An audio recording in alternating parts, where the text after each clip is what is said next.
ওমর অনেক পাঁচশো খাইতে চাইছিল। পাঁচশো মানে হচ্ছে মাংস। ওমর মাংসকে পাঁচশো বলে। এখন আমাদের অভ্যাস হয়ে গেছে এই পাঁচশো পাঁচশো করতে করতে ওমরের সাথে, তাই না বাবা? বাবা এটাকে কি বলে? এটা কি? এটা কি? এটা পাঁচশো? তোমার পাঁচশো পছন্দ অনেক? এটা আম্মু তোমার জন্য করে।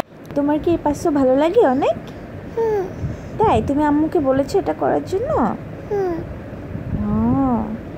এরপর হচ্ছে রিমো জলদি জলদি এটা বানাতে গেছে, কারণ ওমর খেতে চাইছে আর রিমো এটা করবে না, এটা কি হয় নাকি? তারপর হচ্ছে তাড়াতাড়ি করে করে ও হচ্ছে অবশ্য আমাদের বলছিল যে বাহিরে নিয়ে খাওয়াবে আমাদের। পরে আমার বোন বললো যে না, আমি থাকতে তোমাদের বাহিরে খেতে হবে কেন, আমি নিজে তোমাদেরকে বানিয়ে খাওয়াবো।